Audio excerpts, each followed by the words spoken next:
이야기의 진행을 맡은 김양진입니다. 우리가 몰랐던 한글 이야기 그 5번째 이야기는 고대 인도의 성명 기론과 한글에 대한 것입니다. 오늘도 고려대학교 국어문학과 명예교수님이신 정광 선생님을 모시고 이야기를 듣도록 하겠습니다. 안녕하십니까, 선생님? 안녕하십니까. 오늘은 12화 중에서 가장 어려운 부분이 되는 성명기론과 한글 제정에 관한 얘기입니다. 아마 이번 12번 중에서 가장 어려운 이야기가 될 것 같은데, 이렇게 어렵기 때문에 그동안 한글 제정에 대한 연구에서 우리가 몰랐던 것이 있었습니다. 오늘은 그 얘기를 시작하겠습니다. 네, 어느새 우리가 한글 이야기를 시작한 지 벌써 한 달이 지났습니다. 이 방송을 처음부터 보아 오신 선생분들 중에는 이걸 통해서 한글 창제에 대해서 다시 한번 제대로 알아보고 싶다, 이런 생각을 하신 분들도 계실 테고요. 한편 또 그전에 얘기되지 않았던 그 새로운 이야기들에 어떤 반발심이 생기신 분도 있을 것 같습니다. 저희가 이 프로그램을 시작을 하면서 이 프로그램을 통해서 한글 창제에 대한 우리의 식견을 새롭게 가지게 되기를 바라는 마음이었고요. 한편 여러 시청자들께서 마음을 열고 정광 선생님의 이야기에 귀를 기울여 주셨으면 좋겠습니다. 오늘 주제는 말씀드린 것처럼 고대 인도의 성명기론과 한글 창제에 대한 이야기인데요. 이 주제는 사실 그동안 지난 4차례에 걸친 이야기 속에서 조금씩 언급이 되어 왔습니다. 오늘 그 본격적인 이야기를 하게 될 텐데요. 그럼 성명기론이라는 것이 무엇인지에 대해서부터, 또 이것이 한글 창제에 어떻게 연결되어서 한글 창제에 이용되었을지에 대한 정광 선생님의 말씀을 들어보도록 하겠습니다.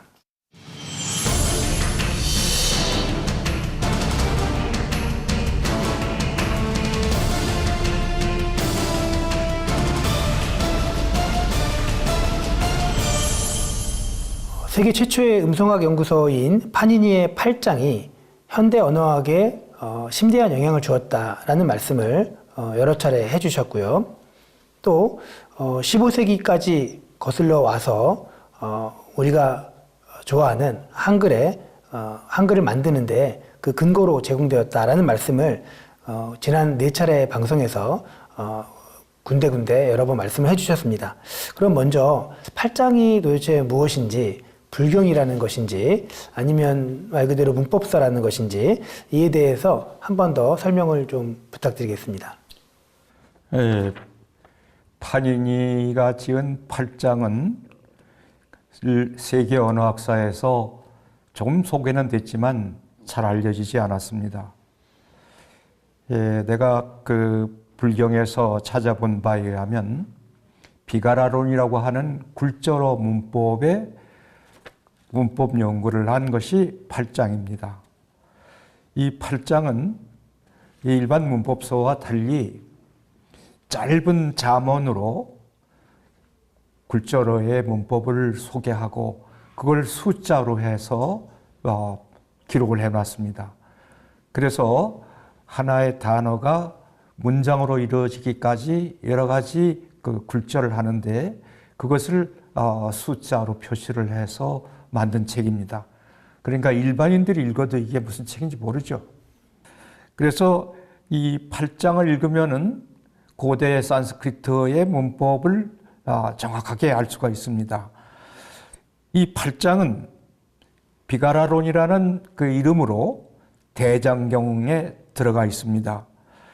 대장경은 우리나라에도 수입이 돼서 여러분들이 잘 아는 고려대장경 또는 팔만대장경 이렇게 부르는데, 원래 대장경은 불가의 경전을 집합해서 부르는 말로 일체경이라고 하고 장경이라고도 합니다.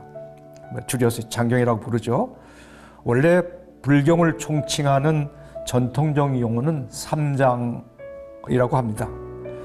불가의 세 분야의 경전을 말하는데 삼장은 첫째는 경장, 스티아 피타카라고 하는 부처님 말씀에 경장이 있고, 율장, 비나야 피타카라고 하는 게 있고, 그 다음에 논장, 아비다하마 피타카라고 하는 논장이 있습니다. 이 셋을 삼장이라고 하고, 이것을 총괄해서 경장이라고 합니다. 따라서 대장경은 불경만이 아니라 후대의 불자들이 저술한 불교의 사서나 전기나 예를 들면 삼장법사전 같은 거 있죠. 그다음에 사전, 일체경 의미 이런 것들이 이 사전에 들어갈 거고, 그리고 기타 불교학 관련의 주요 저술과 자료를 총망라해서 대장경이라고 합니다. 이 비가라는 그 비아크라나라고 하는 산스크리트어로 분석하다라는 말인데, 문장을 분석해서 그 단위들이 어떻게 하나의 문장을 형성하는가, 그런 것을 따지는 것이 그 비가라론이고, 나는 그래서 그것을 분석문법이라고 이름을 붙였습니다. 제가 불경에서 찾아본 바에 의하면 비가라론에 대한 많은 해설이 여러 불경에 흩어져 있어요. 그래서 그 명칭을 내가 비가라론이라고 따왔고, 그에 대한 이야기를 여러 책에서 처음으로 했던 겁니다. 중국에서는 그 진나라, 그러니까 진시황의 진나라가 아니고 사마시가 만든 진나라 이후에 인도에서 성립한 삼장을 한역했습니다. 거기에다가 중국에서도 불경을 만들었는데, 그런 문헌들을 포함시켜서 이걸 우리가 대장경이라고 부르는 겁니다. 결국 이제 팔장이라고 하는 것 자체가 산스크리트 혹은 뭐 버머의 이제 문법서로 이제 말씀을 해주셨고요. 그런데 선생님께서는 산스크리트 문법에 이미 그런 우리가 이제 배우는 이제 명사 변화나 동사 변화의 내용들이 이미 그 비가라론 혹은 이 팔장에 담겨 있었다. 이제 이런 말씀을 해주셨어요. 굉장히 듣기에는 굉장히 디테일하고 굉장히 과연 지금으로부터 2500년 전에 이런 문법서가 있었을까 의아한 생각이 드는데요. 여기에 대해서도 좀 보충 설명을 좀 해주셔야 될 것 같습니다.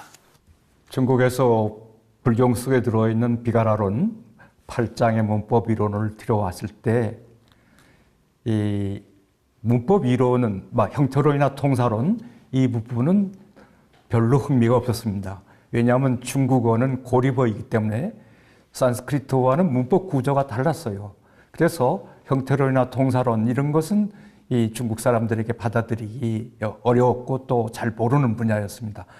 다만 음성에 관한 것은 산스크리트어나 중국어나 다 인간의 발음으로 발음이 돼서 문자로 적히니까 이 음성에 대한 연구, 이것을 이제 주로 받아들였어요. 그래서 비가라론이 중국 불경, 한약 불경 중에는 성명기론으로 된 것도 많이 있습니다. 이 사람들은 비가라론을 성명기론으로 알았어요. 왜냐하면 문법 부분 빼내고 음성학에 관한 이론만으로도 비가라론으로 생각을 했으니까, 이 성명기론이라고 하는 것은 이제 말하자면 음성학이고, 8장의 앞부분은 거의 이 음성학인 성명기론으로 되어 있습니다. 어떠한 발음이 이것이 음절이 돼서 그것이 의미를 가진 단어가 되고, 그 단어들이 문장 속에서 어떻게 얽혀지는가, 아까 말한 짤막한 잠언으로 소개를 하면서 의물론과 형태론, 그리고 마지막 통사론까지 이제 8장에서 소개를 하지요. 이 8장은 중국의 한역 불경에는 자서로 소개가 됩니다.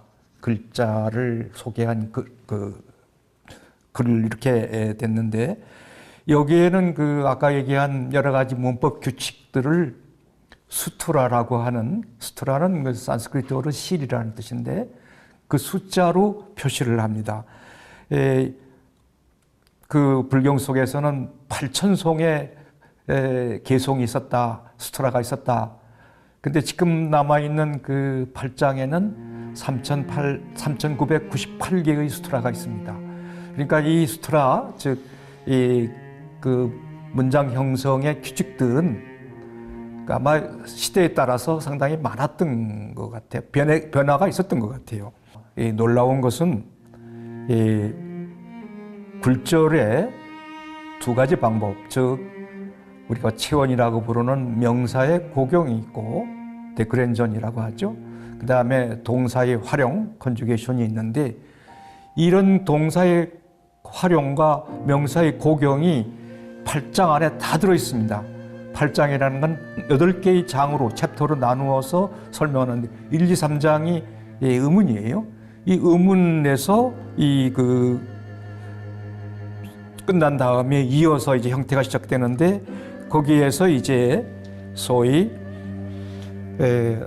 디언다성이라고 소개한 티나타라고 하는 그 동사의 활용을 소개했습니다. 그리고 수반토에 적기는 소만다성이라고 하기도 하고 소반다성이라고도 하는데 수반토라고 하는 산스크리트의 그 명사 고경을 얘기합니다. 티나타 즉 디언다성이라고 하는 동사의 활용에는 자동사가 있고 이걸 그 산스크리트어는 파라스마이라고 하는데 자동사가 있고 타동사가 있습니다. 아트마네라고 해요. 이 두 개로 나누어서 각기 자동사와 타동사 각기 9개의 변화를 합니다. 그럼 모두 18개의 동사 활용이 됩니다. 뿐만 아니라 그 자동사와 타동사에는 변화가 있을 그 세 개의 변화가 있었을 뿐만 아니라 단수와 쌍수 그리고 복수의 변화가 있었습니다. 이 수도 단수, 양수, 복수로 오늘날의 우리가 서양 문법에서 흔히 볼 수 있는 그런 수에 의한 변화도 이미 8장에서 했고 그리고 한자의 번역이니까 설자유, 자기를 얘기하는 것, 즉 1인칭이죠. 1인칭이 있고 설타유, 상대방이 얘기하는 것, 2인칭이 있고 당체유, 그 말 속에 들어있는 사람의 이야기, 3인칭이 있어서 구별을 했습니다. 오늘날의 그 서양 문법, 우리도 같이 배웁니다만 다를 게 없어요. 그래서 이제 저는 이 8장이 서양 문법에 영향을 주었다라고 생각을 하지요. 그 구체적인 예를 하나 들어봅시다. 그 삼장법사전에 디언다성, 그러니까 티나타라고 하는 동사의 활용을 예를 들었습니다. 부하바라고 하는 일어나다라고 하는 산스크리트어의 그 변화를 3인칭 단수의 그 현재 미래 과거 그리고 2인칭 단수의 현재 미래 과거 1인칭 복수의 현재 미래 과거 이렇게 얘기를 해서 그 분류표를 만들어 놨어요. 소반다성이라고 하는 명사의 고경은 산스크리트어의 격을 얘기를 합니다. 저도 이걸 보고 상당히 놀랐는데 산스크리트어는 주격, 대격, 국격, 위격, 종격, 속격, 어격, 혹격과 같이 8격으로 나누고 이에 대해서 명사의 변화를 포로사라고 썼는데 푸르사란 산스크리트어고 영어의 퍼슨과 같은 사람이라는 것을 예로 해서 그 변화형을 보였습니다. 그 삼장법사전에는 한자로만 쓰여 있는데 이 산스크리트어를 내가 찾아 넣었어요.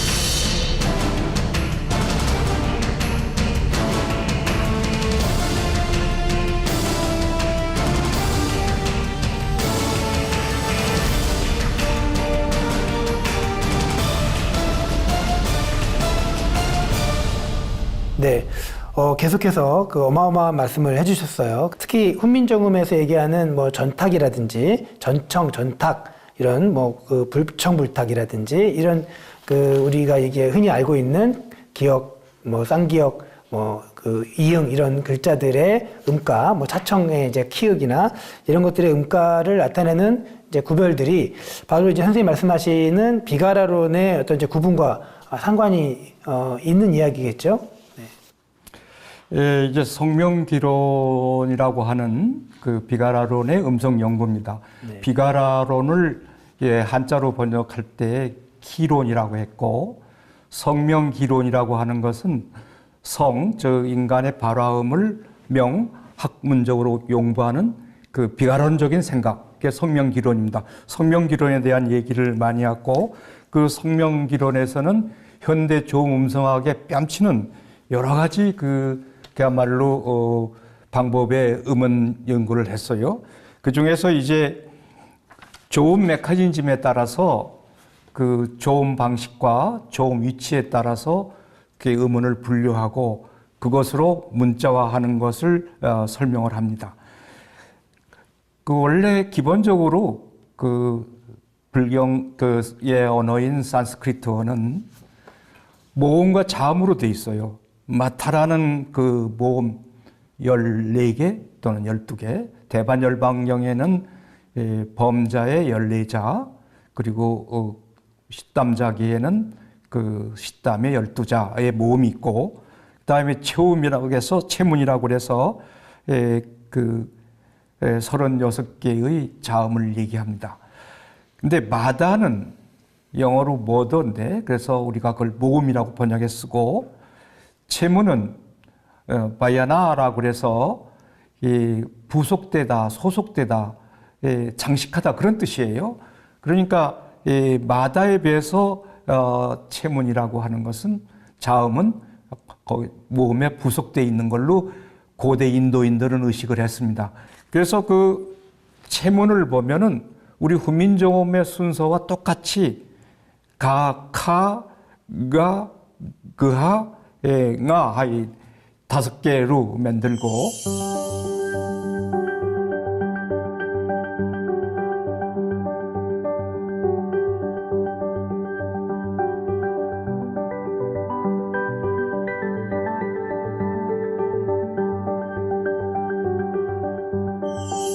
이 중에서 이제 그 유성 유기음 그 하는 중국어에도 그리고 티베트어에도 파스파 문자에도 우리말에도 없기 때문에 그건 제외하고 앞에 거를 전청, 차청, 불청불탁, 그다음에 전탁 이렇게 해서 구분을 한 게 우리 그 훈민정음의 글자들입니다.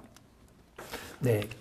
그 사성에 대해 말씀을 해주셨고요. 그 칠음에 대해서도 좀 말씀을 해주시겠습니까? 칠음은 이제 아설순치후의 5개의 조음 위치를 말합니다. 아까 얘기한 대로 입술과 이와 경국의 연국의 목구멍. 그래서 훈민정음은 이 아설순치후에 맞추어서 대표자를 하나씩 만듭니다. 아음의 기역, 그다음에 설음의 니은, 그다음에 순음의 미음, 치음의 시옷, 그다음에 후음의 동그라미. 거기에다가 인성의 가액에 의해서 글자를 만들지요.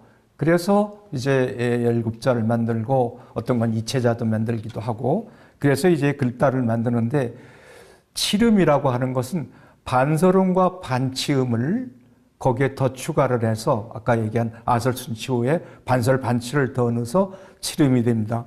이 칠음은 이미 중국에서도 유행을 했고, 그 정초의 통지에 칠음약이 있어서 이 칠음의 그 발음 위치와 그 발음 위치에 대해서 설명을 했습니다.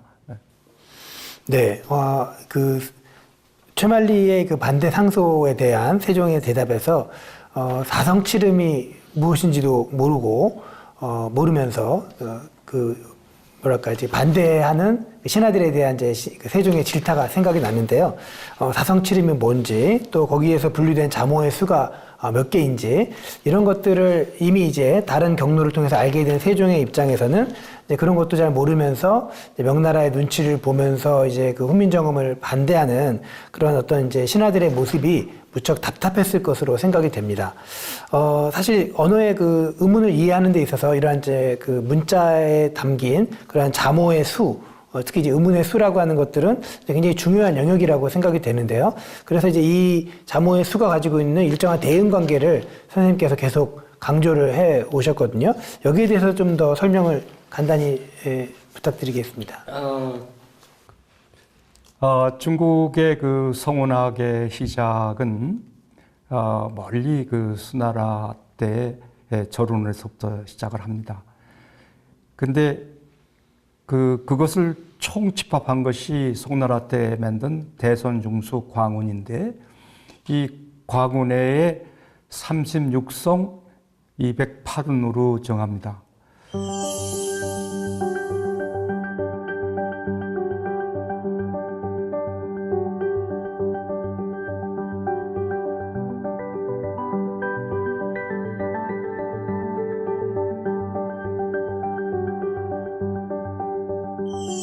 이 36이라는 것이 말하자면 그 한자음의 첫 자음들이다 그런 건데 그 후에 바로 지분에서는 35로 줄이고 또 운해에서는 31로 줄이고 좀 줄입니다. 즉 다시 말해서 36자모라고 하는 것은 그 산스크리트어의 그 36 그 체문에서 가져온 것이고 의미가 없어요. 왜 내가 이것을 강조하느냐 하면 훈민정음의 글자 수에 대해서 많은 분들이 관심을 갖는데 자모의 수는 그렇게 그 이미 기존의 자모 수를 따르는 경우가 폭 많습니다.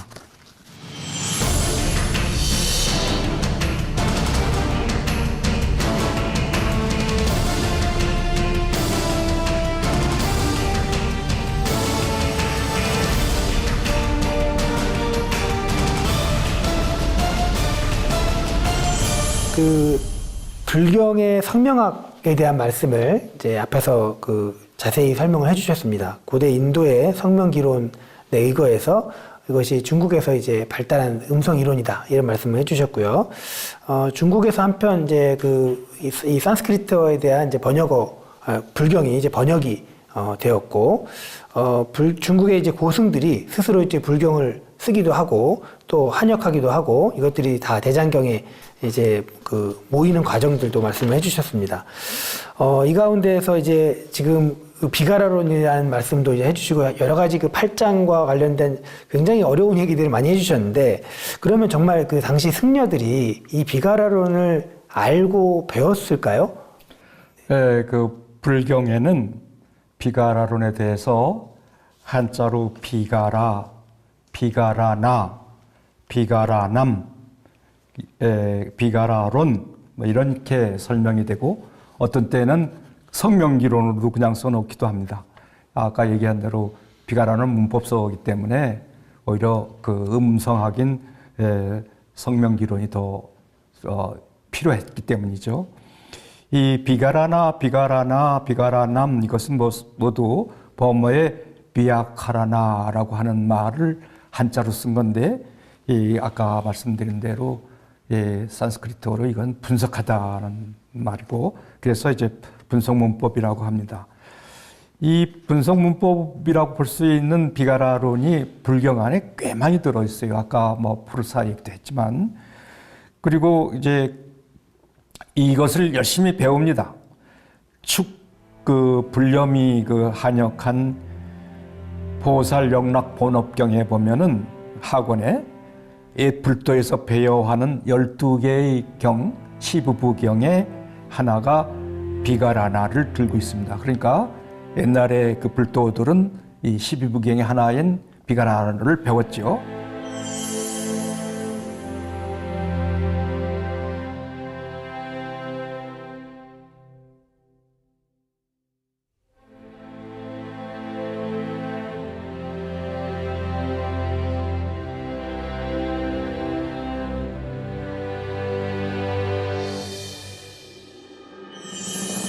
또 측천부 때 당에 들어와서 활약했던 가섭도 12살에 외도로 출가를 해서 파라사라에게 성명 즉 비가라론을 배웠다는 기사가 있습니다. 남인도인으로 60세에 삼장을 나나 불교로에 귀한 가섭, 본 이름은 보리류지인데 이 사람이 그 대보족경을 썼어요. 거기에 그 스스로 쓴 서문에 자서에 보면은 남척죽국 정행 파라문종, 자기는 남척죽궁의 그 바라문의 집안이고 성은 가섭이다. 그리고 나이가 12살 때에 외도로 출가해서 그 파라사라를 섬기고 성명을 배웠다. 이렇게 돼 있어요. 그러니까 이분들도 이제 성명기론을 배운 걸 알 수 있죠. 그리고 그 수당 때에 많은 사람들이 그 인도에 유학을 가는데 이들도 거기 가서 이 비가라론과 성명기론, 비가라론보다는 성명기론을 더 많이 배웠겠죠. 학습을 했습니다.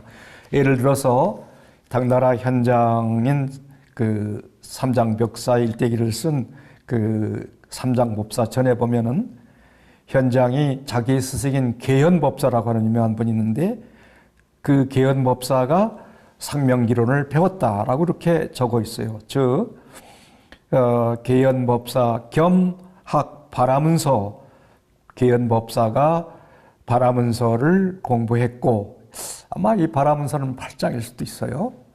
그리고 인도의 범서를 배웠고 이것이 이름하여 기론이라고 한다. 이렇게 해서 삼장법사의 스승인 계현법사도 비가라론을 배웠고 그리고 물론 삼장도 배웠습니다. 7세기 중엽의 인도 출신의 스님으로 이구의 보살 소문 불법경이라는 한역한 학성 나제, 이 사람의 중국 이름은 복생인데 이 사람은 성명왕에 통달을 했다. 그런 기록이 있고 나제라는 스님은 당 고종 6년에 장안에 왔는데 불경의 경율론의 3장 1500부를 가져왔다고 그래요. 황제의 칙명으로 현장법사와 함께 장안에 지금의 서안이죠. 대자원사에 거주하면서 불교의 한역에 몰두했습니다. 따라서 이분들 다 당에서 성명학, 비가라론 그리고 8장을 전파했을 가능성이 있습니다.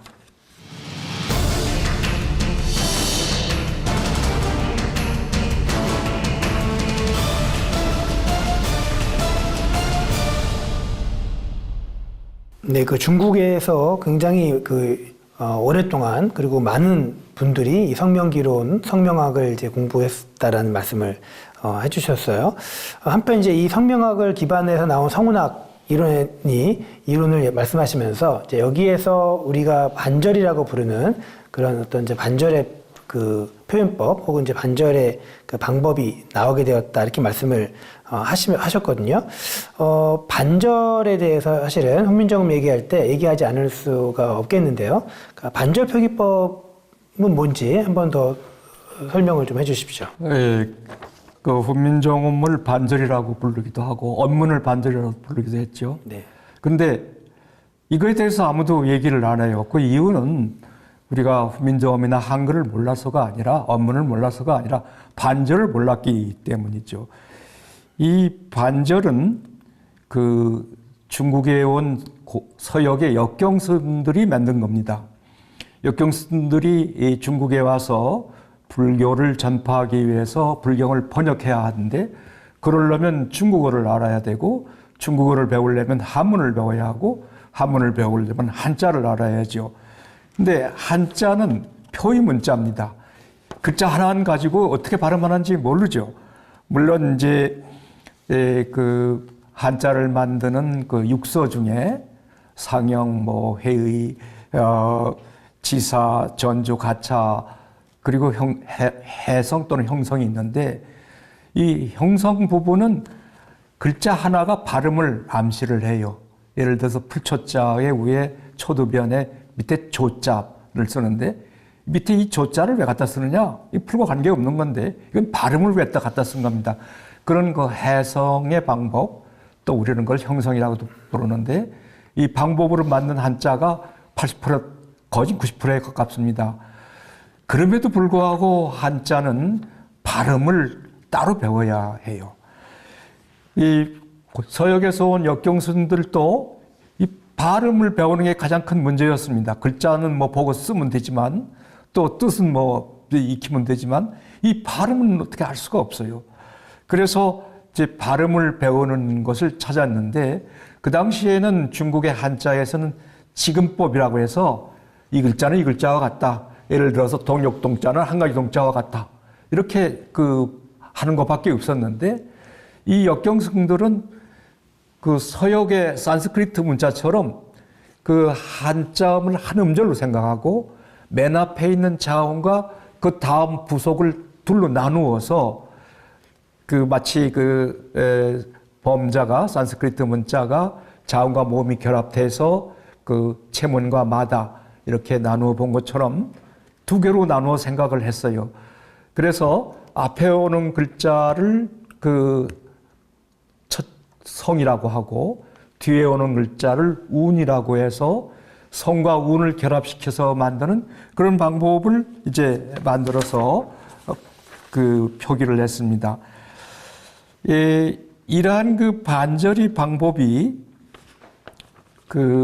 상당히 유행했던 것 같아요. 그래서 반절 상자를 성으로 하고 반절 하자를 운으로 하는 그러한 반절법이 발달하는데 이러한 반절법이 나온 다음부터 거의 중국의 모든 운서가 반절법으로 한자음을 표시를 합니다. 그것은 그만큼 이제 반절법이 한자음 표기에 효과가 있었다, 유용하다 그렇게 생각할 수 있죠. 네, 그러면 반절법이라고 하는 이제 표음의 방법이 한자음을 읽는데 사용이 되고 또 이제 산스크리트어를 번역하는 데도 사용이 됐다고 말씀하셨는데 그러면 이 반절이라고 하는 것은 중국에서 만들어낸 것인가요? 아니면 반절은 그럼 어디서 그 이론은 어디서 가져온 것인지요? 우리가 이 반절에 대해서 관심을 갖는 것은 훈봉자에 붙어 있는 언문자모의 부제가 속소의 반절 27자 이렇게 돼 있죠. 그러니까 언문이 반절이란 말이죠. 여기서부터 우리는 언문이라는 게 원래 처음에는 한자음을 표기해서 만든 것이 아니냐, 반절처럼 그렇게 생각을 합니다. 사실 고대 인도에서는 글자를 따로따로 가르쳤어요. 처음에 바야나 체문과 뒤에 오는 마다 모음을 따로따로 가르쳐서 각각을 배우는 걸 반자교라고 합니다. 하나를 반자로 본 거죠. 이 둘이 결합해야 만자가 되는 거고 그래서 이것을 반자론이라고 그래요. 그리고 이제 범자가 나중에 발달해서 식담이 되는데 식담이란 말이 여러 가지 상서롭다 그런 뜻이다 거기서 온 거다라는 여러 가지 속설이 있는데 불교 계신 분들한테 미안한 얘기지만 식담은 내가 보기에는 그건 산스크리트어입니다. 시드하라고 하는 완성하다라고 하는 과거 수동 분사에다가 중성명사의 주격 단수 M을 붙여서 식담으로 만든 파생어죠. 그래서 완성된 형태란 뜻이요.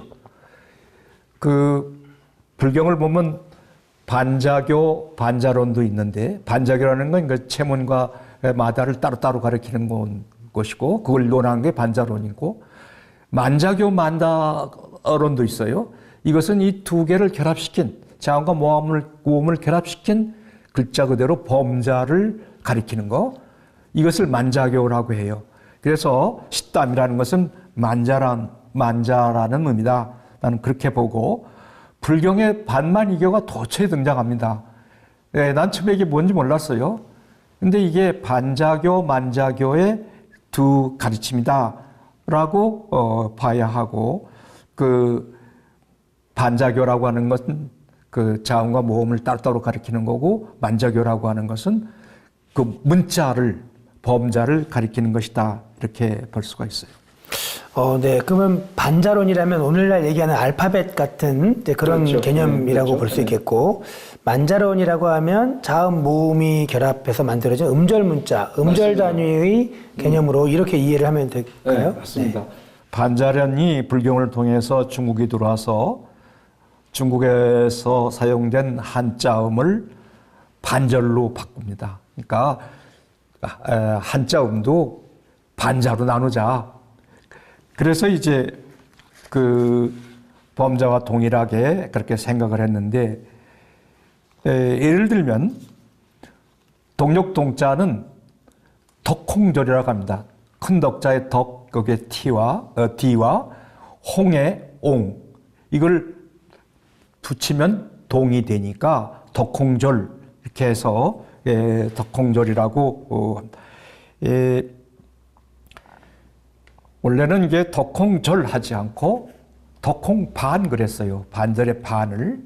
근데 당나라 때에 그 알록산의 난리가 있은 다음부터 반자는 기히 문자가 돼서 반은 없애고 절로 해서 그 덕홍절, 덕홍반 하지 않고 덕홍절로 했었습니다. 네, 그러면 이제 한자음의 표음에서 반절이 계속 발달하게 된 이유는 뭐 또 다른 이유가 있을까요? 중국 사람들도 그것이 이제 그 한자음 표기의 반절이 훨씬 더 유용하다라고 생각을 했기 때문이죠. 근데 이 재밌는 것은 반절에 대해서 우리가 너무 모르고 있어요. 나 오늘도 한글이 반절로 했다 그러면 그 반절이 뭔데 하는 사람이 많고, 반절이 원래 역경수들이 발견한 그 한자음의 표기다라고 하는 건 더군다나 몰랐었죠. 사실은 이 반절음에 대해서 중국이나 일본이나 우리나라 다 관심이 있는 중요한, 왜냐하면 모든 운서가 우리나라에서 발행되는 거, 일본에서 발행되는 거, 중국에서 발행되는 거 말 것도 없고 다 반절법으로 한자음을 표시를 해요.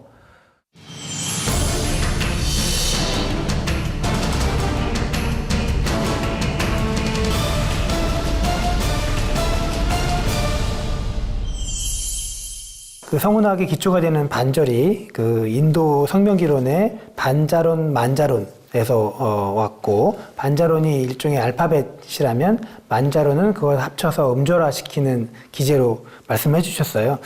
생각해보니 한글이 바로 그렇게 자음, 모음 따로 만들어졌는데 음절 단위로 모아 쓰는 이제 그런 이제 쓰기 방식을 가지고 있는 문자 체계여서 이런 관계들이 어떻게 이어졌는지 좀 더 궁금한 점이 생기는데요. 그렇다면은 이 불경 번역으로부터 온 이 반자론 혹은 만자론, 이것을 합친 이 그 반절이라는 것이 한글 창제에 그러면 어떻게 영향을 미치게 되었다는 것인지 그 좀 직접적인 얘기를 좀 들어야 될 때가 된 것 같습니다.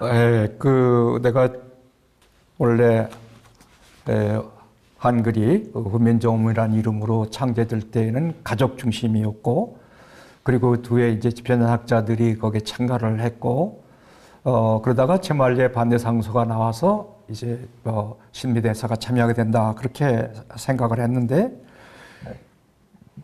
가족 중심으로 이제 한글을 만들 때에는 기본적인 게 파스파 문자였고, 그 세종과 그 가족들이 다 알고 있었던 문자였고, 그리고 또 하나는 이제 성문학적 지식이죠. 그건 이제 집현학자들도 같은 생각을 했을 건데, 거기에 보면은 그 반절 상자를 초성이라고 하고, 반절 하자를 둘로 나누어서 중성 모음자와 종성 코다로 나누어 생각을 했는데, 이런 그 초성, 중성, 종성으로 나누는 이 삼분법은 성운학에도 물론 있었지만 기본적으로는 발장의 방법입니다. 발장에 아까 얘기한 대로 음절 초에 나온 자음과 음절 말에 나오는 자음이 인터널 샌디에 의해서, 연성에 의해서 변하기 때문에 이걸 구분을 해서 초성의 자음과 종성의 자음을 구분을 했는데, 어쩌려고 그랬는지 세종은 초성, 부용, 종성, 그래서 초성과 종성은 같은 자음다라고 이해를 하셨어요. 그런데 이제 신미 스님이 와서 그랬는지 아니면은 집전학자들이 그랬는지 모르지만 종송은 따로 분리해야 된다. 이렇게 해서 초송에 17자, 중송에 11자, 그리고 이제 종송에 처음엔 다 쓴다고 그랬으니까 17자 다 써도 되지요. 근데 이제 해례본을 보면 8종송 가정형을 해서 8개의 종송만 가능하다. 그런 얘기를 했습니다.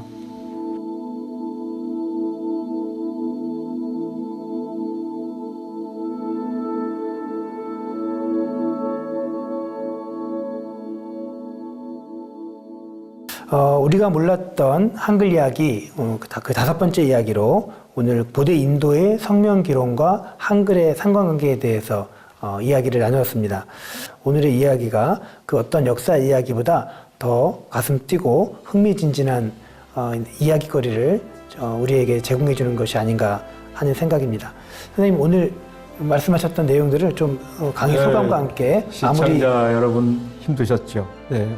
정말 할 얘기 많이 빠졌는데 그건 제 책으로 대신하는 길밖에 없습니다. 이 고비를 넘기면 이 성명기론만 이해를 하시면 왜 저 사람이 저런 얘기를 하는가 하는 거를 이해할 수 있으리라고 믿고, 혹시라도 오늘 한 얘기에 대해서 반론이 있은 분들은 언제든 좋으니까 논문이나 저서로 반론해 주시기 바랍니다. 기대합니다.